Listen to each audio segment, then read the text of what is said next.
जो बुरे काम करेगा उसको बदला भी वैसा ही मिलेगा, और जो नेक काम करेगा, मर्द हो या औरत, जबकि वो साहिब ईमान भी हो, तो ऐसे लोग बहिश्त में दाखिल होंगे, वहां उनको बेहिसाब रिस्क मिलेगा। और ऐ कौम, मेरा क्या हाल है कि मैं तो तुमको नजात की तरफ बुलाता हूं और तुम मुझे दोजख की आग की तरफ बुलाते हो। तुम मुझे इसलिए बुलाते हो कि अल्लाह के साथ कुफ्र करूं और उस चीज को उसका शरीक मुकर्रर करूं जिसका मुझे कुछ भी इल्म नहीं, और मैं तुमको इज्जत और इख्तिदार वाले, बख्शने वाले माबूद की तरफ बुलाता हूं। सच तो यह है कि जिस चीज की तरफ तुम मुझे बुलाते हो उसको दुनिया और आखिरत में बुलाने का कोई फायदा नहीं, और हमको अल्लाह की तरफ लौटना है, और हद से निकल जाने वाले ही दोज़खी हैं। जो बात मैं तुमसे कहता हूं तुम उसे आगे चलकर याद करोगे, और मैं अपना मामला अल्लाह के सुपुर्द करता हूं। बेशक अल्लाह बंदों को देखने वाला है। गरज अल्लाह ने उसको उन लोगों की तदबीरों की बुराइयों से महफूज रखा, और फिरौन वालों को बुरे अजाब ने आ घेरा, यानी आतशे जहन्नम के सुबह शाम उसके सामने पेश किए जाते हैं। और जिस रोज क़यामत बर्पा होगी, हुक्म होगा कि फिरौन वालों को सख्त अजाब में दाखिल करो।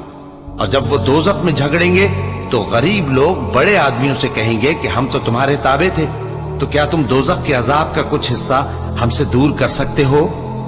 बड़े आदमी कहेंगे कि तुम भी और हम भी सब दोज़ख में हैं। अल्लाह बंदों में फैसला कर चुका है, और जो लोग आग में जल रहे होंगे वो दोज़ख के दारोगों से कहेंगे कि अपने परवरदिगार से पुकार कर कहो कि वो एक रोज तो हमसे थोड़ा सा अजाब हल्का कर दे। वो कहेंगे कि क्या तुम्हारे पास तुम्हारे पैगंबर निशानियां लेकर नहीं आए थे? दोज़खी कहेंगे क्यों नहीं? तो वो कहेंगे कि तुम ही पुकार लो, और काफिरों की पुकार उस रोज बेकार होगी। हम अपने पैगंबरों की और जो लोग ईमान लाए हैं उनकी दुनिया की जिंदगी में भी मदद करते हैं, और जिस दिन गवाह खड़े होंगे यानी क़यामत को भी, जिस दिन जालिमों को उनकी माज़िरत कुछ फायदा न देगी, और उनके लिए लानत और उनके लिए बुरा घर है।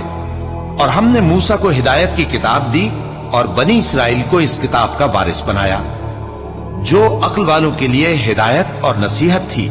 लिहाजा सब्र करो, बेशक अल्लाह का वादा सच्चा है, और अपनी कोताही के लिए मुआफी मांगो, और सुबह शाम अपने परवरदिगार की तारीफ के साथ तस्बीह करते रहो। जो लोग बगैर किसी दलील के जो उनके पास आई हो अल्लाह की आयतों में झगड़ते हैं, उनके दिलों में और कुछ नहीं, ऐसी बड़ाई है जिसको वो पहुंचने वाले नहीं।